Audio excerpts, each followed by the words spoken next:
სახელითა მამისათა და ძისათა და წმინდისა სულისათა. მოგესალმებით ყველას მეგობრებო. დღეს მინდა ვისაუბროთ ერთ ღრმა და სევდიან იგავზე, რომელიც თვითონ იესო ქრისტემ გვითხრა ბრძანა სახარებაში. ეს არის უძღების შვილის იგავი. ამ იგავში ჩანს თუ რაოდენ დიდია ღმერთის სიყვარული და როგორ ელის ის ადამიანს, ვინც დაცემის შემდეგ უკან ბრუნდება. უძღების შვილის იგავი არის ლუკას სახარებაში 15 თავი 11 და 12 მუხლი.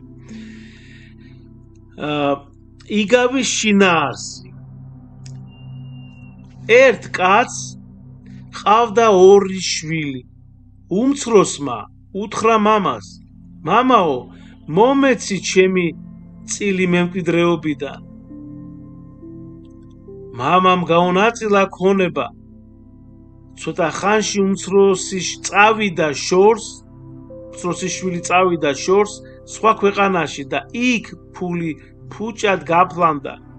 ხო, სვავდა ჭამაში, სმაში, ღრეობაში, გართობაში და მოკლედ ერთი სიტყვით ასე თქვა ცუდ ცხოვრებაში.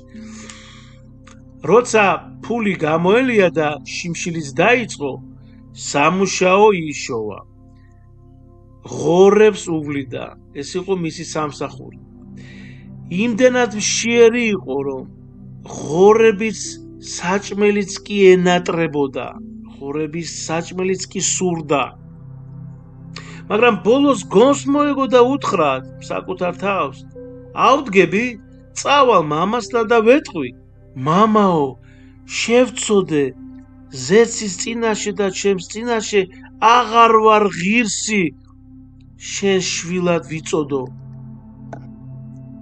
და როცა უკვე ბრუნდებოდა, მამამ შორიდანვე შენიშნა, დაინახა, გაიქცა, მისკენ გულში ჩაიკრა და აპატია. გესმით ადამიანებო, გესმით მეგობრებო, როგორ უხარია ღმერთს ჩვენი დაბრუნება, ჩვენი სინანული. და მამამ თქვა: ჩემი შვილი მკვდარი იყო და გაცოცხლდა, დაკარგული იყო და გამოჩნდა.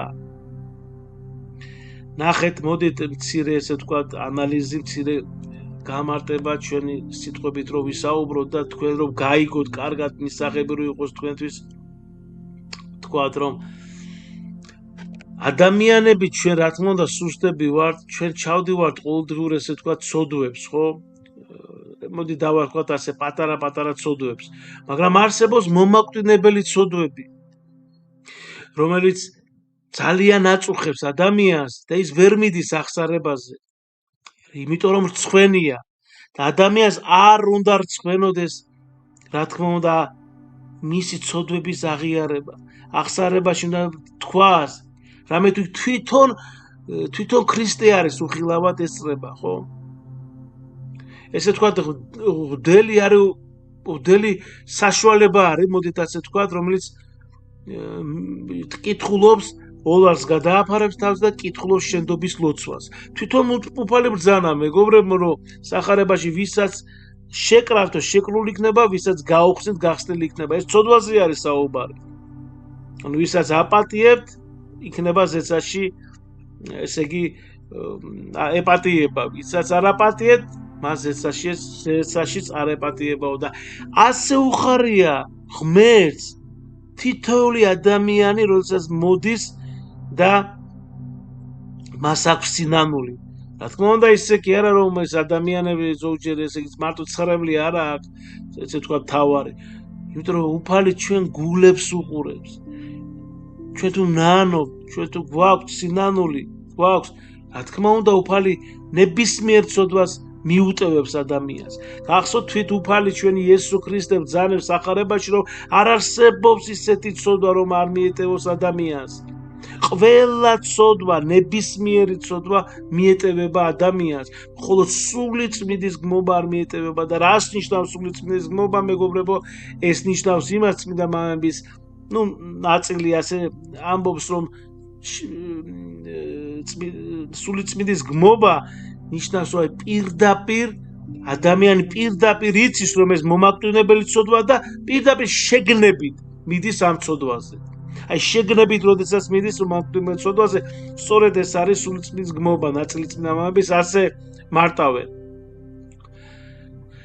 და ამიტომ ზოგჯერ ადამიანი ვარდება სასოწარკვეთილებაში, ხო? აი ხშირად ვამბობ ჩვენ რომ ჯერ ეშმაკი უთითებს, ესე იგი გიჩიჩინებს ასე თავში რომ მიდი გიბიძგებს ცოდვისკენ, ხო? და მერე ეუბნება ჯერ რომ ეს არაფერია კაცო უფალი ხო მოწყალია მოსიყვარულე მამა ის შეგინდობს შეგიწყალებს მოგიტევს და მერე როდესაც ჩაიდენ ცოდვას მერე უკვე გიჩიჩინებს ეს რაკენი ადამიანს როგორ ჩაიდინე არ გცხვენია ეს საშინელება ჩაიდინე შენ არაფერი არ გეშველება შენ დაიღუპები და ამასობაში შეიძლება ეს ადამიანი მართლა წავიდეს ისეთი გზით ჯვარი წერია თელ ადამიანს თელ კაცობრიობას და ღმერთმა ყველა დალოცოს რომელიც წავიდა იუდა რაკნა იუდა თვითუფალი გაყიდა წარმოდიეთ რა უნდა იყოს უფრო დიდი ცოდვა იუდამ გაყიდა თვითუფალი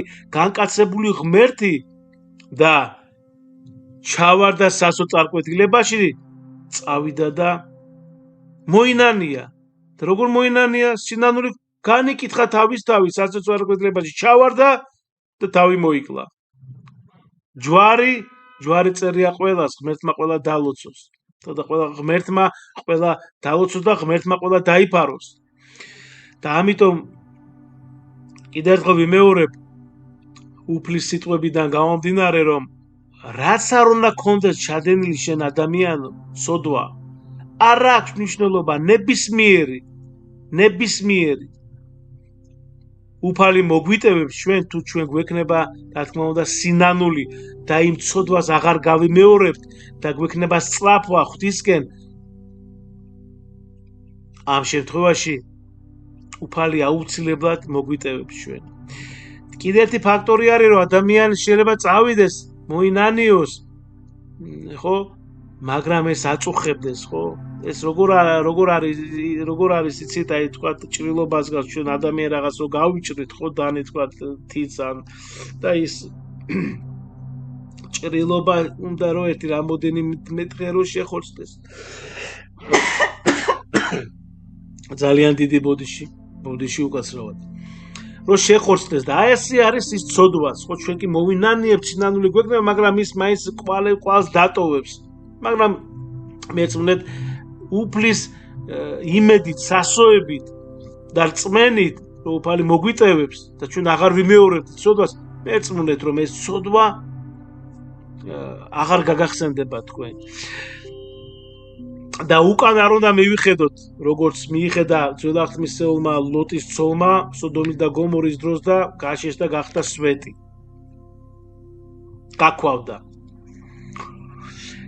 ამიტომ ღმერთი ყველას გველოდება ესე იგი ნახეთ მეგობრებო აი მინდა გავაგრძელო უძღების შვილი ეს ჩვენ ვართ ყველანი თითოეულ ჩვენთაგანი როცა შორდებით ღმერთს უფროსი ძმა ეს არის თქვათ იმ ადამიანს გავს ხო ვის თითქოს და სწორად ცხოვრობს მაგრამ სხვებს ამპარტავნებით უყურებს ღმერთი გვასწავლის რომ არ უნდა გავკითხოთ განვიკითხოთ შეურაცხო ადამიანი ესე იგი არამედ გვიხაროდეს რომ ადამიანის დაბრუნება ღმერთთან აი განკითხვა ხო ესე იგი საშინელება ეს სულის კიბო არის ესე ვთქვათ ხო მოდით ასე დავარქვათ იმიტომ რომ შენ ადამიანო როგორ შეგიძლია განიკითხო სხვა და როდესაც შენ განიკითხა ხო აი ესე განგიკითხავს შენს უფალის საშინელ სამჟავროს დროს როდესაც იქნება მეორედ მოსვლა დიდებით ხო ქრისტეს მოსვლა მეორედ და შენ როდესაც განიკითხავ ადამიანს აი წარმოიდგინეთ ადამიანი არის ყველაზე პლანეტაზე ყველაზე 7 თუ 8 მილიარდი ცხოვრობს ადამიანი ყველაზე ცოდვილი ადამიანი არის ხო და შენ არ შეგიძლია არა გაგუფლება რომ ის განიკითხო რატომ იმიტომ რომ ის ადამიანი შეიძლება ბოლოს ბოლოს გახდეს, რა ვიცი, 85, 90, 97 წლის რო გახდება, ისეთი სინანული გამოამჟღავნოს, ისეთი ესე იგი ქმას ტირილი კონდეს, ხო, ის იტირებს თავის ცოდვებზე, ხო, და ისეთი დიდი სინანული კონდეს, რომ რა თქმა უნდა ღმერთი ჩაიყუტებს მას და აპატიებს. და შენ მერე სად მიდიხარ შენი განკითხვით? აი, ნახეთ, მეგობრებო, როგორ არის? დასასრულს მინდა ორიოდე სიტყვა თქვა. ესე იგი, ყველანი ყოფილვართ უძღების შვილი ჩვენ. ღმერთისგან შორს წასული. როდესაც ადამიანი მიდის, ხო, როდესაც ადამიანი შორდება ღმერთს, რა თქმა უნდა, ის უბედური იქნება, აბა, როდესაც განშორდები და არ გინდა შემოქმედი ღმერთი, ვინც შექმნა ეს სამყარო, ხო? რა თქმა უნდა, უბედური იქნება ადამიანი. მაგრამ ღმერთი ყოველთვის გველოდება. ის არ ელის ჩვენს სრულყოფილებას, რა თქმა უნდა, სრულყოფილებას არ ელის, არამედ გულიდან მონანიებას ელის. კიდევ ერთხელ ვიმეორებ, ის გასაგებია და კარგი არის, რა თქმა უნდა, ადამიანი, როდესაც მეტანიებს აკეთებს, მაგრამ პირველ რიგში გულს უყურებს. უფალი უყურებს გულს. და თუ ვიტყვით მხოლოდ მამაო შევწოდე, მამაო შემიწყალე, შემინდე, მაშინ მოგვეტევება, ჩაგვეხუტება და დაგვიბრუნებს ღირსებას. ნუ შეგეშინდებათ უпростоრად ღმერთთან დაბრუნების, იმიტომ რომ ღმერთი არის სიყვარული და ის თითოეულ თქვენგანს ელოდება. გახსოვთ, როგორ წერია აპოკალიფსში და იგივე იოანეს გამოცხადებაში, რომ უფალი ბრძანებს ყოველი ადამიანის გულთან დგავარო და ვრეკო ეგების გამიღოსო. ასე არის უფალი ელოდება, როდესაც ჩვენ გაუღებთ ჩვენ გულს უпростоრად და ის შემომძალდება. დიდება და მადლობა მას ყველაფრისათვის.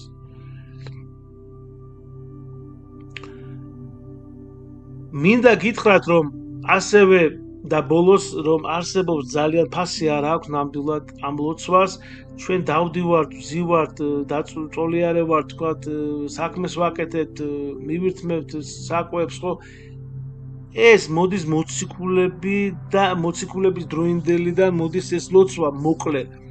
ჩვენ ყოველთვის უნდა ვიმეორებდეთ და ვილოცოთ, რომ უფალო იესო ქრისტე შემიწყალე მე ცოდვილი. ან უბრალოდ უფალო იესო ქრისტე შემიწყალე მე.